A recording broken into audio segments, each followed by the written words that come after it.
David was the kind of guy who had his whole life planned out like a recipe. Every morning at 6, he'd wake up to the same alarm sound, coffee from the same machine, toast with butter, never jam, drive the same route to his office job where he worked with computers all day, come home, hit the gym, grab dinner, watch some TV, and lights out by 10. His friends called him boring, but David liked it that way. No surprises, no drama, no mess. At 34, he'd been living alone for 2 years now. His last girlfriend had moved out, saying she needed more adventure in her life. David didn't get it. What was wrong with knowing what to expect? He had his small apartment organized perfectly, bills paid on time, car serviced every 3 months. Life was simple and clean. That Tuesday evening in October changed everything. The rain was coming down hard, making the streets slick and shiny under the street lights. David was walking to his car after another ordinary day at the office. He was thinking about what frozen dinner he'd heat up when he got home. Maybe the chicken one or the beef one. Such a tough decision, right? He was just about to unlock his car when he heard it. The screech of tires on wet pavement. The sound of an engine revving too high. Then came the crash. It happened so fast. A motorcycle came sliding sideways across the street, sparks flying from the metal scraping against the road. The bike hit the side of David's car with a loud bang that echoed through the empty parking lot. The rider went tumbling, rolling a few times before coming to a stop near the curb. David's heart was pounding. He'd never seen an accident happen right in front of him like that. His first thought was to call for help. Someone could be seriously hurt.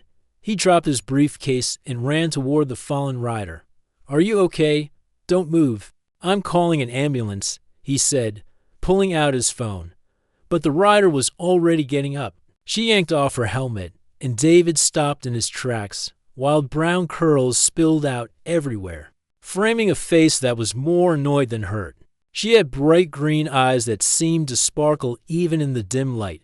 Her leather jacket was torn at the elbow, and there was a small scrape on her hand, but she looked more angry than injured. "Put that phone away," she said, brushing dirt off her jeans. "I'm fine." David stared at her. Most people would be shaken up after a crash like that, maybe crying or at least worried. But this woman seemed more concerned about her motorcycle than herself.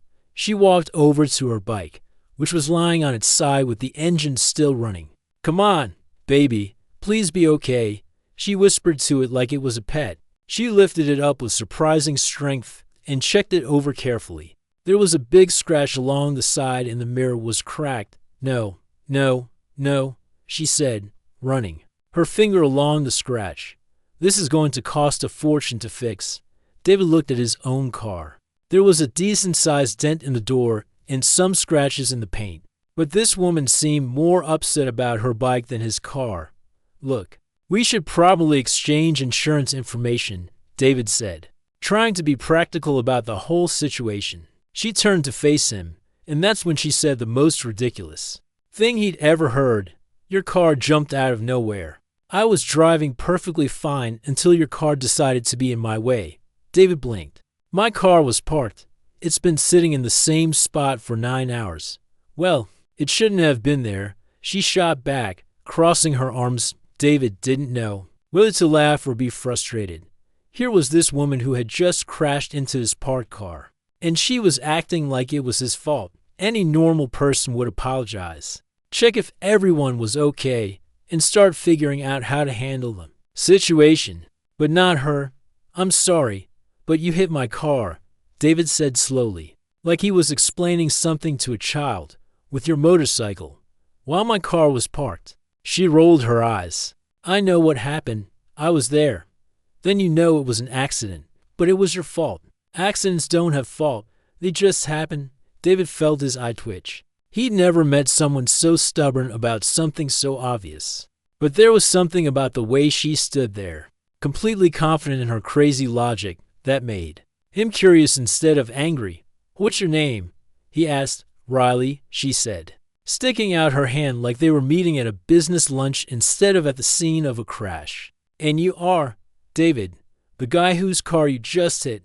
The guy whose car got in my way, she corrected. Despite everything, David found himself almost smiling. Riley was unlike anyone he'd ever met. She had this energy about her, like she was always ready for the next adventure. Her hair was a mess, her jacket was torn, and she had dirt on her face. But she carried herself like she owned the world. "So what do we do about this?" David asked. Gesturing at both vehicles, Riley looked at her bike again, then at his car. "I don't suppose you'd be willing to just forget this whole thing happened? I have a dent in my door, and I have a scratch on my baby here," she said, patting her motorcycle. "We're even." David laughed. He actually laughed. "That's not how this works." "How do you know?" "Maybe it's exactly how it works." They stood there in the rain, which was still falling steadily. David's suit was getting soaked, and Riley's curls were getting tighter in the moisture. A normal person would want to get out of the rain, exchange information quickly, and go home. But David found himself not wanting this strange conversation to end. "You're not like most people," he said. "Thank goodness for that," Riley replied. "Most people are boring." Something about the way she said it reminded David of his ex-girlfriend, the one who left because she needed more adventure. But Riley wasn't criticizing him. She was just stating a fact, like she was talking about the weather. "I should probably get your insurance information," David said, but he didn't pull out his phone. "About that," Riley said, shifting her weight from one foot to the other. "I might not exactly have insurance right now." David felt his stomach drop. "What do you mean, exactly?" "I mean, I'm between insurance companies. I was supposed to get a new policy last week, but I've been busy with work and—" "You don't have insurance." "Not technically, no." David ran his hand through his wet hair. This was exactly the kind of mess he tried to avoid in his organized life. No insurance meant no easy fix. It meant complications and headaches and probably small claims court. But looking at Riley, standing there in the rain with her torn jacket, and her stubborn chin raised like she was ready to fight the world, David felt something he hadn't felt in years. He felt interested, not just in getting his car fixed, but in this woman who seemed to live by completely different rules than everyone else. "We need to figure this out," he said. "I know," Riley said quietly. For the first time since the crash, she looked a little worried. "I can't really afford to pay for your car right now." And that's when David made the first impulsive decision he made in years. "Maybe we can work something out," he heard himself saying. Riley looked up at him with those bright green eyes, and David realized his perfectly planned life was about to get a lot more complicated. 3 days after the crash, David still couldn't stop thinking about Riley. He'd given her his business card and told her to call him when she figured out how to handle the car situation. Part of him expected never to hear from her again. People like Riley probably just disappeared when things got complicated. But Thursday evening, his phone rang. "David, it's Riley, the girl who definitely didn't crash into your car." Despite everything, David smiled. "Right? The girl whose motorcycle was attacked by my parked car." "Exactly. Listen, I've been thinking about our little problem." David was sitting in his living room, eating dinner from a plastic container while watching the news. The same routine he'd had for 2 years, but suddenly he found himself turning off the TV and giving Riley his full attention. "I'm listening. So here's the thing. I called around to get quotes for fixing your car. The cheapest place wants $800. I don't have $800. David's heart sank a little. He'd been hoping she'd figured something out, but he wasn't really surprised. "What do you want to do?" "I want to make you a deal." "What kind of deal?" "I'm a graphic designer. I looked up your company online. No offense, but your website looks like it was made in 2005. David looked at his laptop, which was still open to his company's website. She wasn't wrong. He and his business partner had thrown it together years ago and never updated it. They kept saying they'd hire someone to fix it, but there was always something more important to spend money on. "It's not that bad," David said, though he knew it was. "David, there's a picture of a flip phone on your homepage." "A flip phone? That's supposed to represent communication. In 2005, maybe. Look, I could redesign your entire website. make you some business cards, maybe even help with your social media. All of that would normally cost way more than $800. David was quiet for a moment. It wasn't a crazy idea. His business really did need help with marketing. But working with Riley meant staying in contact with her. It meant bringing her chaotic energy into his organized world. I don't know, he said finally. Come on, David. When's the last time you took a chance on something? The question hit him harder than he expected. When was the last time? He couldn't remember. Everything in his life was safe and predictable. Maybe that's why his girlfriend left. Maybe that's why his friends called him boring. Where will we meet to discuss this? He asked. I know a place. It's a little coffee shop downtown. Nothing fancy, but they're open late. How late? I was thinking 10 o'clock tonight. David looked at his clock. It was already 8:30, in his normal routine. He'd be getting ready for bed soon. But something about Riley's voice made him want to say yes, okay? Text me the address. Really? You'll do it? I'll listen to your proposal. An hour later, David was standing outside a small coffee shop he'd never noticed before. Even though he'd driven past it hundreds of times, the sign was hand-painted and slightly crooked. Through the window, he could see mismatched furniture and walls covered with local artwork. It was the kind of place he'd never think to enter. Riley was already there, sitting in a corner booth with a laptop open in front of her. She looked different than she had in the rain. Her hair was pulled back in a messy bun, and she was wearing a simple sweater and jeans. But she still had that energy about her, like she was always ready for whatever came next. You came, she said, looking up as he approached. I said I would. People say a lot of things they don't mean. David slid into the seat across from her. The coffee shop was busier than he'd expected for 10 o'clock at night. There were college students studying, people working on laptops, and a few couples talking quietly over their drinks. You come here often? David asked. Every night. I do my best work late. Something about the quiet hours makes me more creative. A waitress came over, and Riley ordered another coffee. David asked for hot chocolate, which made Riley smile. Hot chocolate at night? I don't drink coffee after 6. It keeps me awake. That's exactly why I drink it. They were so different, David thought.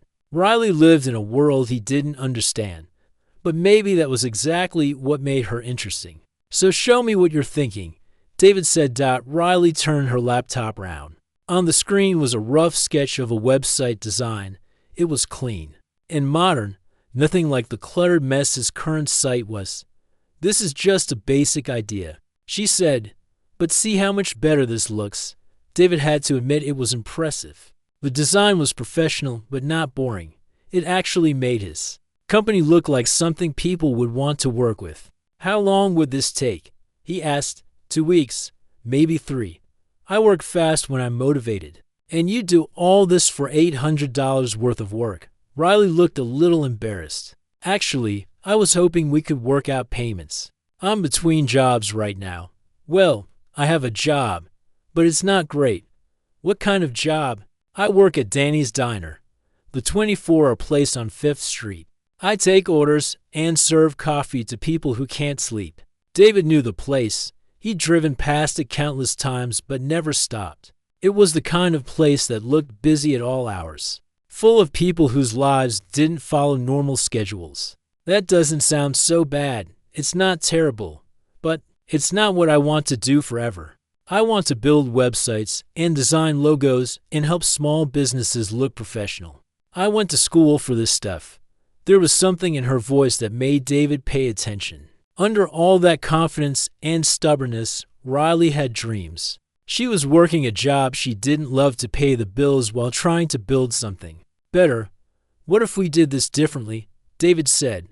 What if I paid you for the website work, and you paid me back for the car over time? Riley looked surprised. You do that? It's a business arrangement. You do good work. I pay you. You pay me back when you can. But what if I mess up your website? What if you hate it? David looked at her laptop screen again. The design was better than anything he could have imagined. But more than that, Riley cared about doing good work. He could see it in how she talked about design, how she'd spent time thinking about his company's needs. "I don't think you will," he said. They shook hands across the table, and David felt something shift. This wasn't just about fixing his car anymore. This was about taking a chance on someone who saw the world differently than he did. "There's one condition," Riley said. "What? I work best at night. If you want to check on progress or make changes, you'll have to meet me here after 10. David thought about his early bedtime, his morning routine, his perfectly planned schedule. Then he looked at Riley's excited face and realized he didn't care. "Deal," he said as they left the coffee shop. David realized his boring, predictable life was about to get a lot more interesting. 2 weeks into their arrangement, David's life had already started changing in ways he didn't expect. It began with small things. Instead of going to bed at 10, he found himself staying up until 11 to answer Riley's text messages about the website project. She'd send him screenshots of her progress, asking what he thought about different color schemes or font choices. "What do you think about this blue?" She'd text at 11:30 p.m. Along with a picture of his homepage in a new shade.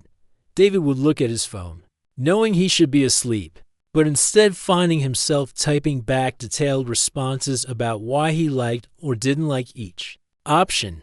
Before he knew it, they'd be having full conversations about his business, his goals, and what kind of image he wanted to project. The website was looking incredible. Riley had a way of taking his boring computer repair business and making it look modern and professional. But more than that, she seemed to understand what he was trying to build in a way that even his business partner didn't. "You're not just fixing computers," she told him during one of their late-night meetings at the coffee shop. "You're solving problems for people. You're the guy they call when their whole world crashes because their laptop died." David had never thought of it that way. To him, he just replaced hard drives and cleaned viruses. But Riley saw something bigger. "That's why your tagline should be 'We fix more than computers,'" she said, showing him a mock-up on her laptop. "Because you're really fixing people's stress and panic." She was right. And David found himself getting excited about his work in a way he hadn't felt in years. Riley had this gift for seeing things from angles he'd never considered. But the real change started happening when Riley invited him to see where she worked. "Come by Danny's Diner tomorrow night," she said as they packed up their laptops. "I want to show you something." "What kind of something?" "The world that exists when normal people are sleeping." David almost said no. He'd never been to a diner at midnight. He'd never done anything at midnight except sleep. But something about the way Riley said it made him curious. So the next night, instead of his usual routine of shower, TV, and bed, David found himself walking into Danny's Diner at 11:45 p.m. The place was brighter than he expected, with white fluorescent lights and red vinyl booths that had seen better days. But it was also busier than he'd imagined. Riley was behind the counter, wearing a uniform that somehow looked good on her. She had her hair pulled back and was pouring coffee for a man in a security guard outfit who looked like he'd just gotten off work. "David," she called out when she saw him. "Sit anywhere. I'll be right over."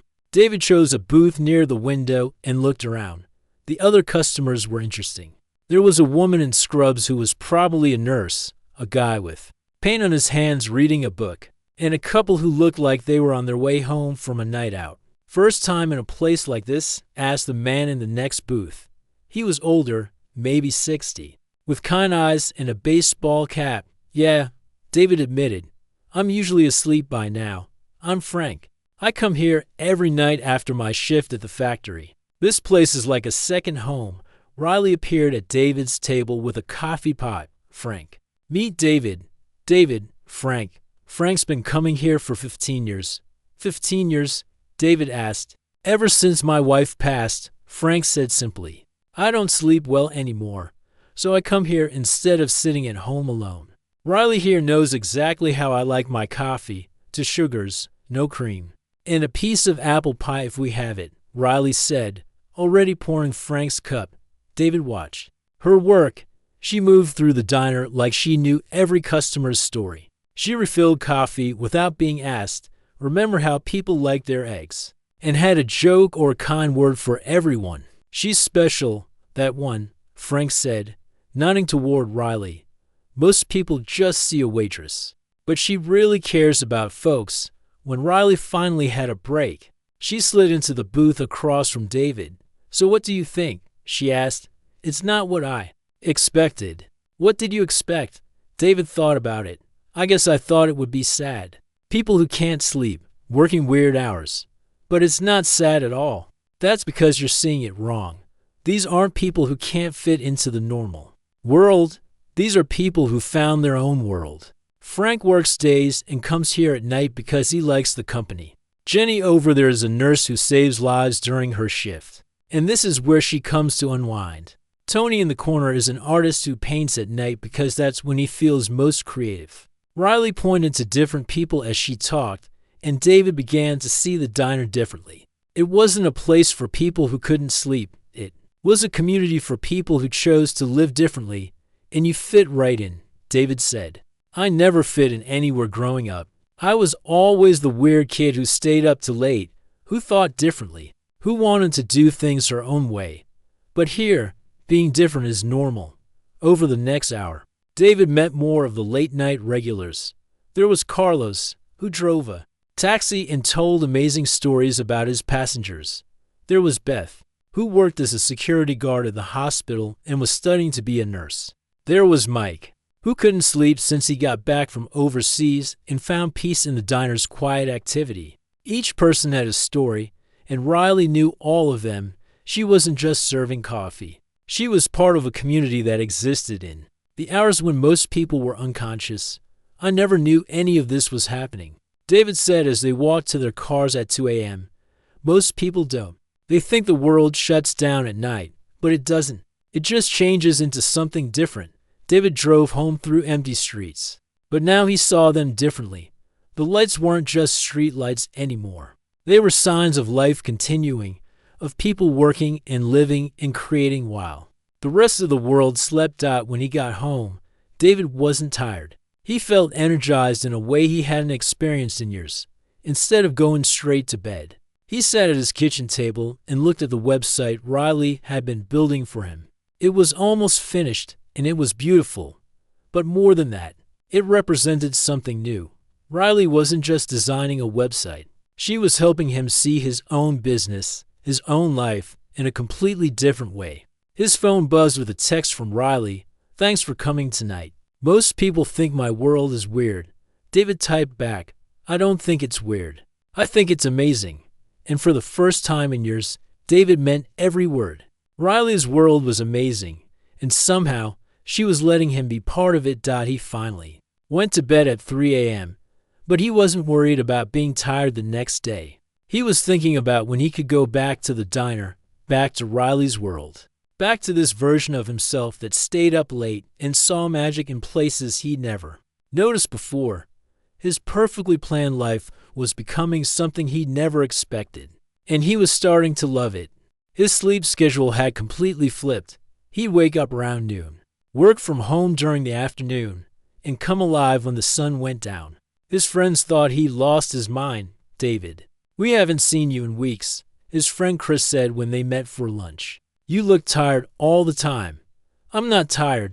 I'm just living on a different schedule. A weird schedule. When did you become a night person? You used to be asleep by 10. David tried to explain. But how could he describe the magic of the late night world he discovered? How could he tell Chris about the community at the diner? About watching the city transform after midnight?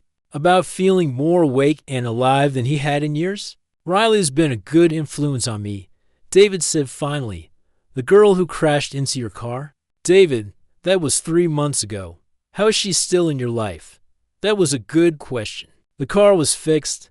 The website was done. There was no practical reason for him to keep seeing Riley, except that he couldn't imagine his life without her anymore. Riley had introduced him to so much. Late-night food trucks that served amazing tacos at 2 a.m., a bookstore that stayed open all night and had readings by local poets, an art gallery in an old warehouse where painters worked and displayed their pieces. After regular business hours closed, you have to see this, Riley had said one night, leading him down an alley he'd Never noticed before. It's my favorite place in the whole city. She'd taken him to a rooftop garden that someone had built on top of an abandoned building. It was full of plants and lights, and had an incredible view of the downtown skyline. A few other people were there, sitting quietly and enjoying the peace. "How did you find this place?" David had asked. "I was exploring one night after work. I saw a light up here and climbed the fire escape to check it out. The guy who built it doesn't mind people visiting, as long as they're respectful." That was Riley.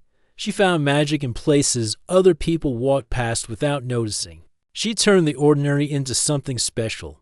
But it wasn't just the places she showed him. It was how she saw everything differently. When David complained about a difficult customer, Riley helped him understand what the person was really feeling. When he worried about taking risks with his business, she reminded him that the best things in life required some uncertainty. You can't plan your way to happiness. She told him one night as they sat in the diner at 3 a.m., "Sometimes you have to just jump and trust that you'll figure out how to land." David was learning to jump. He'd started taking on more challenging computer projects. He'd begun staying out later, exploring the city with Riley. He'd even bought a motorcycle. "You bought a what?" Chris had said when David mentioned it. "A motorcycle. A small one. Riley's been teaching me to ride." "David, you've never shown any interest in motorcycles. You drive a sedan. You wear seat belts in parking lots." That was true. But the David who wore seat belts in parking lots felt like a different person now. This David wanted to feel the wind and the freedom that Riley talked about when she rode her bike. Learning to ride had been terrifying and exciting at the same time.